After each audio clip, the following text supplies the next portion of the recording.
Friends, ಇವತ್ತು capsicum chutney ಮಾಡೋಣವಾ? ಒಂದು ಬಾಣಲಿಗೆ 2 spoon ಎಣ್ಣೆ, ಇಲ್ಲಿ ಕಡಲೆಬೇಳೆ, ಉದ್ದಿನಬೇಳೆ, ಜೀರಿಗೆ ಮೂರನ್ನು ಒಂದೊಂದು ಸ್ಪೂನ್ ತಗೊಂಡಿದ್ದೀನಿ. ಸೊ ಇದನ್ನು ನೀಟಾಗಿ ಲೋ ಫ್ಲೇಮಲ್ಲೇ ಫ್ರೈ ಮಾಡಬೇಕು. ಸೊ ಯಾಕಂದರೆ ಸೀದೋಗೋ ಚಾನ್ಸಸ್ ಇರುತ್ತೆ. ಒಂದು ಈರುಳ್ಳಿನ ಫ್ರೈ ಮಾಡ್ಕೋಬೇಕಾಗುತ್ತೆ. ಈ ಥರ ನೀಟಾಗಿ ಫ್ರೈ ಮಾಡಿಕೊಂಡು ಅದು ಗೋಲ್ಡನ್ ಕಲರ್ ಬರೋ ತನಕ ಫ್ರೈ ಮಾಡ್ಕೊಳ್ಳಿ. ಮತ್ತು ಒಂದು ಟೊಮ್ಯಾಟೊ, ಒಂದು ಗೆಡ್ಡೆ ಬೆಳ್ಳುಳ್ಳಿ ಎಷ್ಟು ಬಿಡಿಸಿ ಹಾಕಿದ್ದೀನಿ. ನಾನು ಸಿಪ್ಪೆ ತೆಗೆದಿಲ್ಲ, ಸಿಪ್ಪೆ ಸಮೇತ ಹಾಕಿದ್ದೀನಿ.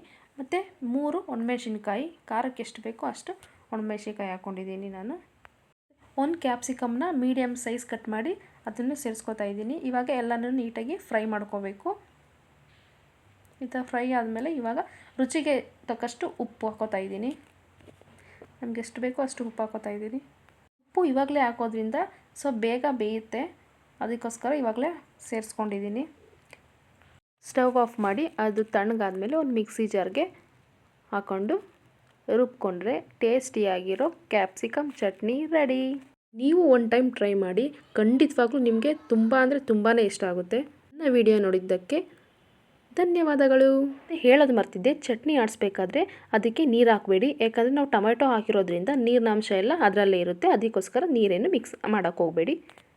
ಬಿಸಿ ಬಿಸಿ ದೋಸೆಗೆ ತುಪ್ಪ ಮತ್ತು ಚಟ್ನಿ ಕಾಂಬಿನೇಷನ್ ಸಖತ್ತಾಗಿರುತ್ತೆ. ನೀವು ಟ್ರೈ ಮಾಡಿ. ಮತ್ತೆ ಸಿಗುವ.